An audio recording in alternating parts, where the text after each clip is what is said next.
বনানীর FA টাওয়ারের আগুনে এক শ্রীলঙ্কার নাগরিক সহ মারা গেছেন 7 জন। আহত 66 জনকে নেওয়া হয়েছে ঢাকা মেডিকেল কুর্মিটোলা সহ 5টি হাসপাতালে। বেলা 12টার দিকে 22 তলা ভবনে লাগা আগুনে প্রায় 5 ঘন্টার চেষ্টায় নিয়ন্ত্রণ আনে ফায়ার সার্ভিস। সঙ্গে ছিলেন সেনা, নৌ ও বিমান বাহিনীর সদস্যরা। বৃহস্পতিবার বেলা 12টার দিকে আগুন লাগে কামাল আতাতুর্ক অ্যাভিনিউয়ের FA টাওয়ারে। এর পরপরই ধোঁয়ায় আচ্ছন্ন হয়ে যায় পুরো 22 তলা ভবন। গোটা এলাকায় ছড়িয়ে পড়ে আতঙ্ক। এরপর একে একে আগুন নেভাতে আসে ফায়ার সার্ভিসের 22টি ইউনিট। আকাশে ছিল হেলিকপ্টারও। প্রত্যক্ষদর্শীরা জানিয়েছে ভবনটির 8 তলা থেকে আগুনের সূত্রপাত, পরে তা ছড়িয়ে পড়ে ওপরের অংশে। সেখান থেকে অনেককে দেখা যায় উদ্ধারের আকুতি জানাতে। আগুন কিভাবে লাগছে, আগুন শব্দ নাই। অনেকক্ষণ দেখার পরে লেট করতেছি, লোক ডাকতেছে, হাওয়া করতেছে অনেকে, হ্যাঁ কিছু লোক দৌড়ে আইতেছে নামতেছে। আস্তে আস্তে বাইরে ছিল, কিন্তু পরবর্তীতে এটা প্রায় আধা ঘন্টা 1 ঘন্টা পরে যায় আগুনটা বাড়ছে। এরপরে ফায়ার সার্ভিস নিচ থেকে দৌড়ে রোডে আসতে আছে, তখন আমি দেখি যে নিচ থেকে উপর পর্যন্ত আগুন ছড়াই গেছে।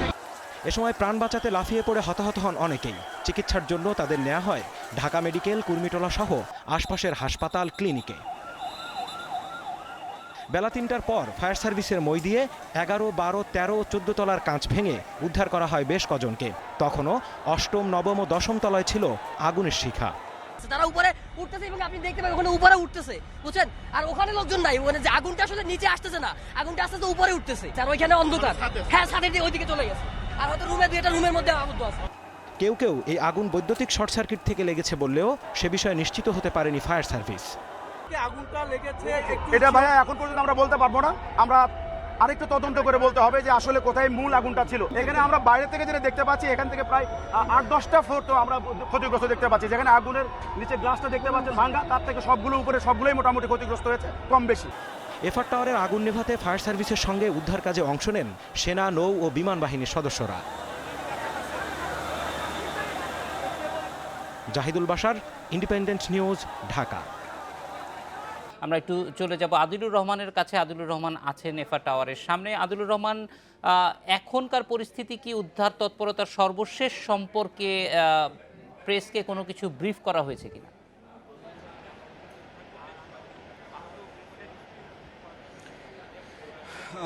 দেখুন, উদ্ধার কাজ সেটি এখনো চলছে এবং আমরা দেখছি যে এই ভবনের বিভিন্ন তলাতে গ্লাস ভেঙে সেখানে ভেতরে যে ধোঁয়াগুলো আটকে আছে সেই ধোঁয়া বের করে দেওয়ার চেষ্টা চলছে। তবে এই মুহূর্তে এই ভবনের 11 তলাতে আবার কিছুটা আগুন আমরা বাইরে থেকে দেখতে পাচ্ছি। যেহেতু এই এখন আলো স্বল্পতা রয়েছে, সেক্ষেত্রে ক্যামেরার লেন্সে এটি দেখা যাবে কিনা। তবে আমরা যেটি দেখতে পাচ্ছি যে এই 11 তলার একটি প্রান্তে আবার আগুন জ্বলছে, অর্থাৎ আগুন নেভে যাওয়ার পরেও অনেক সময় কিন্তু আবার কোনো ধরনের কোনো ফুলকি, আর এই যে ভবনটি, যে জায়গাটিতে আগুন জ্বলছে সেখানে শীতাতপ নিয়ন্ত্রণের যে যন্ত্রগুলো, সেই যন্ত্রগুলো রয়েছে। এবং আমরা কিন্তু সেই বিকেলের পর থেকে দেখছিলাম যে আগুন যে কয়বার নিভে যাওয়ার পরে লেগেছে, প্রতিটি বাড়ি কিন্তু এই শীতাতপ নিয়ন্ত্রিত যে যন্ত্রগুলো যে পাশ রয়েছে সেই জায়গাগুলো থেকেই কিন্তু আবার আগুনটি লেগেছে। তবে আগুনের যে তীব্রতা সেটি আমরা খুব বেশি দেখতে পাচ্ছি না। তবে বাইরে থেকে আসলে দেখা যাচ্ছে যে ভেতরে এখনো নতুন করে আবার একটু আগুন সেটি জ্বলছে। আর ফায়ার সার্ভিসের কর্মী যারা আছেন তারা তাদের যে উদ্ধার তৎপরতা সেটি চালিয়ে যাচ্ছেন। এবং এই মুহূর্তে 12 তলাতে আবার হাইরেস্ট ক্রেনের মাধ্যমে ফায়ার সার্ভিসের যে কর্মী যারা আছেন তারা উদ্ধার কাজ নতুন করে আবার চালাচ্ছেন। এবং আপনাকে জানিয়ে রাখি যে কিছুক্ষণ আগে এই তলা থেকেই কিন্তু 2 জনের মরদেহ নিচে নামিয়ে নিয়ে আসা হয়েছে এবং একজনকে খুব গুরুতর আহত অবস্থায় তাকে উদ্ধার করে নিয়ে আসা হয়েছে। আর নতুন করে যে জায়গাটিতে আগুন লেগেছে সেই জায়গাটিতে আগুন নিয়ন্ত্রণের জন্য নতুন করে কোনো ধরনের কোনো ব্যবস্থা এখন পর্যন্ত আমরা দেখছি না। ফায়ার সার্ভিসের কর্মীরা মূলত উদ্ধার কাজেই তারা মনোযোগ দিয়েছেন এবং যারা নিহত হয়েছেন সবশেষ ফায়ার সার্ভিসের কাছ থেকে আমরা যে তথ্য পেয়েছি তাতে 7 জনের তথ্য মারা যাওয়ার তথ্য আমরা পেয়েছি। এর মধ্যে একজন ঢাকা মেডিকেল কলেজ হাসপাতাল, একজন কুর্মিটোলা জেনারেল হাসপাতাল, 3 জন ইউনাইটেড হাসপাতাল, এই 5 জন হাসপাতালে মারা গিয়েছেন এবং 2 জনের মরদেহ ঘটনাস্থল থেকে উদ্ধার করা হয়েছে। এমন তথ্যটি আসলে ফায়ার সার্ভিসের কাছ থেকে সবশেষ যে তথ্য সেটি আমরা পেয়েছি। তবে ফায়ার সার্ভিসের পক্ষ থেকে আমাদেরকে জানানো হয়েছে যে যেহেতু এখনো উদ্ধার কাজ চলছে এবং অনেককে বিভিন্ন হাসপাতালে পাঠানো হয়েছে, তো এই যে নিহতের যে সংখ্যা এবং এই আপডেট আরও কিছুক্ষণ পরে আমাদেরকে আপডেট আবার জানানো হবে।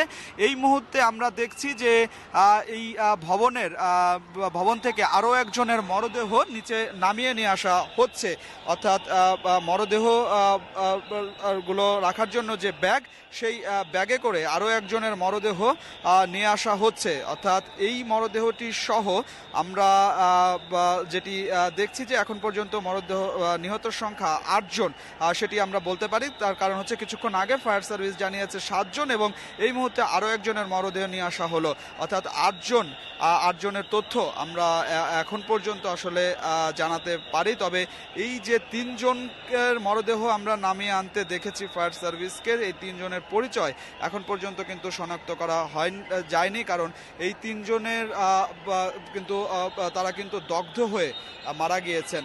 সেক্ষেত্রে তাদের পরিচয় শনাক্ত করতে পরবর্তীতে আসলে তাদের পরিচয় জানা যাবে। আপনাকে উদ্ধার কাজের বিষয়টিতে আবার একটু ফিরে আসি যে উদ্ধার কাজ এই ভবনের সবগুলো তলাতেই এখন উদ্ধার কাজ ফায়ার সার্ভিসের কর্মীরা তারা চালিয়ে যাচ্ছেন এবং নতুন করে আমরা আবারও কিছুটা আগুনের দৃশ্য সেটি দেখতে পাচ্ছি এবং সেটি 11 তলার একটি প্রান্তে সেই আগুনটি জ্বলছে এবং ফায়ার সার্ভিসের কর্মী যারা আছেন তারা এই মুহূর্তে বিভিন্ন তলাতে উদ্ধার কাজে মনোনিবেশ করেছেন। তবে আগুন যেখানে জ্বলছে সেখানে পানি দেওয়ার কোনো দৃশ্য সেটি আমরা দেখতে পাচ্ছি না এবং সেই আগুনটি অন্যান্য তলাতে যে ছড়িয়ে পড়ছে তেমনও কিছু দেখছি না। তবে বাইরে থেকে যেটি দেখে মনে হচ্ছে যে মোটামুটি বেশ ভালো আগুনই সেখানে দেখা যাচ্ছে এবং আগুনের সাথে সাথে সেখান থেকে আমরা ধোঁয়া বের হতেও দেখছি। এই মুহূর্তে ফায়ার সার্ভিসের একটি হাইরেস ক্রেনের মাধ্যমে এখানে উদ্ধার কাজ সেটি চালানো হচ্ছে। শুরু থেকে 4টি হাইরেস ক্রেনের মাধ্যমে এই ভবনের আগুন নিয়ন্ত্রণ এবং যারা আটকে পড়েছিলেন তাদেরকে উদ্ধার করে নিয়ে আসা হয়েছিল। তবে এই কিছুক্ষণ আগে যেহেতু আগুন পুরোপুরি নিয়ন্ত্রণে নিয়ে আসা হয় এবং কেউ ভেতরে আটকে পড়া ছিল না, সে কারণে একটি ক্রেনের মাধ্যমে এই উদ্ধার কাজ সেটি চালানো হচ্ছিল। তবে কিছুক্ষণের মধ্যে হয়তো আরও হাইরেস ক্রেন সেটি। আদিলুর, আপনি আমাদের সঙ্গে রাজধানীর বনানীর এফা টাওয়ারে আগুনের বিষয়ে আরও জানাতে যোগ দিচ্ছেন সহকর্মীরা। প্রথমেই যাব সহকর্মী নূরে আলমের কাছে। নূরে আলম, পরিস্থিতি এখন কীরকম এবং সর্বশেষ হতাহতের বিষয়ে কোনো প্রাতিষ্ঠানিক তথ্য আছে কিনা, অর্থাৎ ফায়ার সার্ভিস অথবা অন্য যারা এই উদ্ধার তৎপরতায় আছেন তারা আনুষ্ঠানিকভাবে কিছু জানিয়েছেন কিনা আমাদেরকে? আমি এই মুহূর্তে কুর্মিটোলা জেনারেল হাসপাতালে, আমার কিছুক্ষণ আগে এই হাসপাতালের পরিচালকের কথা হয়।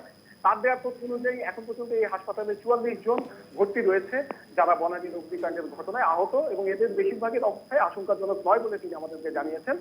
তারা বেশিরভাগই অগ্নিকাণ্ডের যে ধোঁয়া আছে সেই ধোঁয়ার ফলে তাদের শ্বাসকষ্টের সমস্যা হয়েছে, সেই শ্বাসকষ্টজনিত কারণেই এখানে চিকিৎসার জন্য এসেছে এবং তাদের অবস্থা খুব বেশি একটা আশঙ্কাজনক নয়। তবে এখানে একজন শ্রীলঙ্কার নাগরিক মারা গেছেন, তার নাম নিরজ জন, আমরা যতটুকু জানতে পেরেছি। এছাড়া এখানে যারা আহত অবস্থায় ভর্তি রয়েছেন তাদের মধ্যে রয়েছেন নাজমুল হোসেন, ফজলুল হাই, মহিন, রিফাত হাসান, মোতাহের হোসেন, মোয়াজ্জেম, মমতাজউদ্দিন মৃধা, মহিউদ্দিন, আরিফুল ইসলাম, মোহাম্মদ পারভেজ, নূর হোসেন, তহিদুল ইসলাম, নুরুল ইসলাম, মামুন, সুশান্ত রায়, ফজলুল হক, মুরাদ, স্বদেশ দাশগুপ্ত, নজরুল ইসলাম, নূর ইসলাম, রায়হান, তাহরিম, সেজুতি, কামাল উদ্দিন মজুমদার, রিয়াদ, অনুপম দেব, মোহাম্মদ রেজওয়ান আহমেদ, ফাহিম, হিমু সবুর খান, নীলিমা মাহবুব।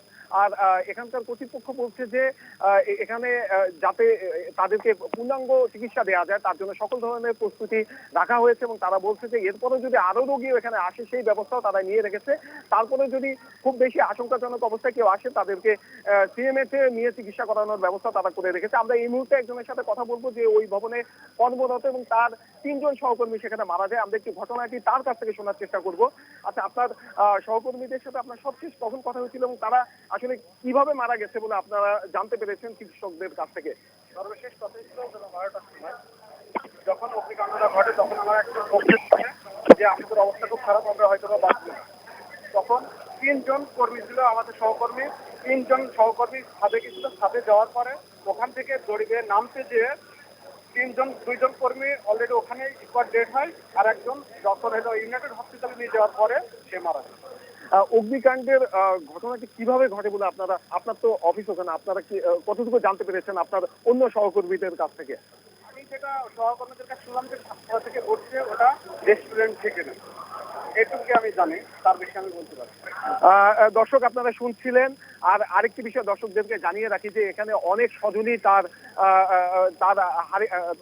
পরিচিত জনদের খোঁজ মিলাতে পারছেন এবং তারা বিভিন্ন হাসপাতালে খুঁজছে।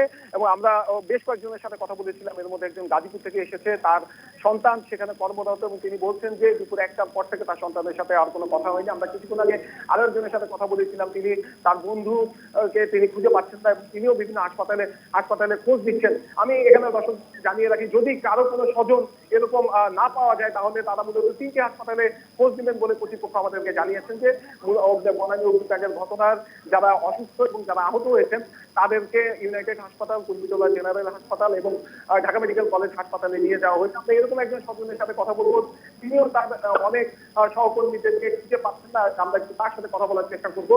আচ্ছা, আপনার কয়জন সহকর্মীর খোঁজ আপনারা এখনো পাচ্ছেন না? 10-12 জনের মতো সহকর্মীকে আমরা খুঁজে পাচ্ছি না। তাদের মধ্যে একজন আছে নাহিদুল ইসলাম, আর যিনি মারা গিয়েছেন মাকসুদুর রহমান, উনার ভাইপো ওখানে জব করছেন, উনাকেও খুঁজে পাওয়া যাচ্ছে না।